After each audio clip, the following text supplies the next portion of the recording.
Carter, I know this is going to be tough to talk about, but a lot has happened here the last few weeks. Mm-hmm. Just can you kind of reflect on your memories of Coach Clark and just everything he meant to your offensive line unit?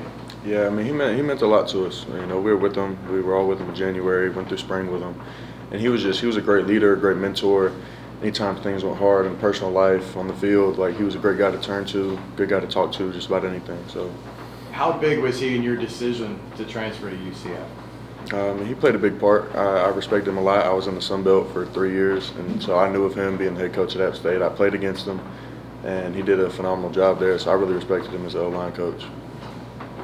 Carter, how has Coach Bear and Coach Hope maybe stepped in, and how have they been able to kind of maybe keep this transition a little smoother considering everything's happened?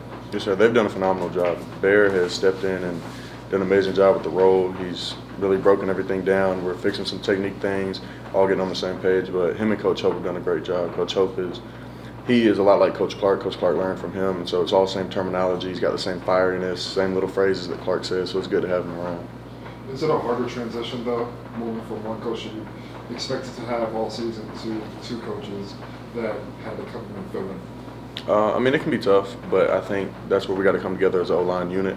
You know, we're stronger as five, and so I think that's something that we got to do a better job coming together and embracing it. Do you feel like you guys have bonded almost like in times of tragedy that you guys have gotten closer? For sure. You know that. I mean, tragedy is hard, but we all came together and we've all kind of leaned on each other. It's hard. You talked about the challenge of coming together. What is that difficulty when you have so many new faces and now you move from preseason practice to actual games? What's that challenge in learning each other, tendencies, and communication on the line? Yeah, I mean, all of us came together, like you said. We're new here.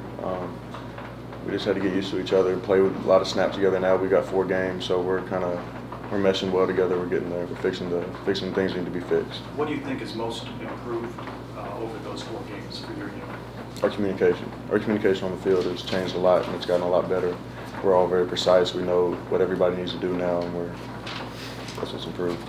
Carter, it might not be under the best circumstances, but what was it like meeting Coach Hope, and how has it been like working with him thus far, and what does he bring to this out? I mean, he brings a lot of knowledge. He was a great coach at Purdue, Louisville. He's been around, and he's a well-respected O-line coach. So he brings a lot of technique, and he teaches us how to really break things down and focus on the little things. And he's fiery. You know, he's got a lot of energy. He brings good energy to practice. Scott mentioned some of the twists that Kansas State ran and some of the fronts that they ran were maybe not what you guys expected to see. What do you use this as a learning experience for, and how do you feel like it can help you as you get ready for Kansas and for the rest of the Big 12? Yes, sir. Kansas is another big movement team. They're going to throw twists and blitz at us, so it was a good look we got against K-State. Like you said, we're going to learn from it. We were all watching the film yesterday, breaking it down, spending extra time looking at that. And so we know exactly what we need to fix this week in practice, and it'll get fixed. When we saw Taven go down, come out of the game with that injury, it looked like he was in a lot of pain. What do you think that says about his character to be able to come back in and try to lead you guys on that comeback? Like you said, he's a leader. He's a tough leader, too. So he's somebody you can always turn to whenever things get hard. I know Taven will be steady. And so it meant a lot for him to come back out on the field with us. It was tough. Carter, I asked Coach Frost about this earlier. How do you avoid one loss spiraling into 2 or 3 or 4? This has happened last 2 seasons for UCF. What do you guys need to do to avoid that maybe happening? You got to put your ego down. You got to go into the film room and say, hey, I messed this up, and you got to go fix what you messed up. You got to correct the little things. So. Just kind of the attitude of the team after a game like Kansas State. You guys had a chance late in the game to make it a 1-score game. You know, there were some mistakes and stuff that pushed you back, but is the team, I know you're disappointed in the performance, but do you feel like you've shown something, at least through the first 3, that this can be a team that can do something in the Big 12? Yes, sir. Yeah, we definitely can do something in the Big 12. We can come in and any given Saturday, we can win any ball game that we're in. And we just got to correct the details. We got to fix the little things and have a great week of practice. Go out for Kansas. Give us a little bit more on Kansas. What's the scouting report? What did they do well? They're kind of similar to Kansas State. As they move well, they move the fronts, they'll blitz.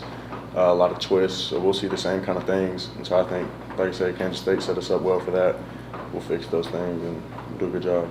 Spoke about it with Coach Frost. Establishing the run is important, especially early in the first half, to keep the defense off the field. What do you guys feel like you can improve and help the run game to get further established? We got to come off the ball harder with lower pad level. So that's a big emphasis for us. Practice this week, we're going to get after it. That was to ask the same question. You look at some of the big runs you guys popped off on. Where do you feel like you guys are missing opportunities earlier in games to kind of make it more consistent? We need to handle the run versus movement better and handle run versus blitzes better. Just have our eyes where they need to be, disciplined, gap sound. We need to do all the right things. Carter, one of the standout moments last time I remember talking to you was when you showed us your UCF tattoo there. I just wanted to ask, what's it been like since then? Have those tattoos mean to you to be able to get those, and have you got a chance to show everybody else? Yes, sir. I mean, it's an amazing experience to be here. I'm very blessed to be here and thankful every day. You know, to play for a program like UCF, it's an honor, and I just love every minute of it, man. I'm proud to represent this place. With the loss of Coach Clark, how does that give you greater purpose now for the rest of this season? I mean, we talk about it all the time, the O-line room. I mean, every day we'll play a song he used to play for meetings, and we think about him. We remember when things get hard, we all look at each other, lean on each other, and we say, we got to remember we're doing this for Coach Clark. It's bigger than us right now. It's all about Coach Clark. When you ran out at Kansas State, how was he in your head? What were you thinking about him on the field? I was just thinking things he would have told me pregame, what he would have told me to focus on, and go out there with a cool, calm head and just play the best I can. What was the song? You said there was a song that. Yeah, Zombie by the Cranberries. We always used to play that. Was that like his favorite song, or just the song to get you guys fired up? or- Fired us up in the morning in meetings. Yes, sir. Did you guys ask him why you like that song? Why you picked that one? I don't know. He always had it on when we walked in. It was already playing, so he just joined along. And that's the one he played every time? Yes, sir. Yeah. We saw the defense give up 34 points, but how important is it for the offense to play complementary football to kind of help keep the defense off the field there? Yeah, you know, the defense did a good job early in the game, and they have done a good job all year. That comes on us. We can't go out there in we can only have 8 plays in the first quarter. Like you said, we got to sustain drives. We got to run the ball better, and that's on the O-line. We got to come off lower pad level and be better against the movement. Time for 1 or 2 more. You good? Cool. Yeah. Thanks, Carter. Thanks, Carter. Appreciate it.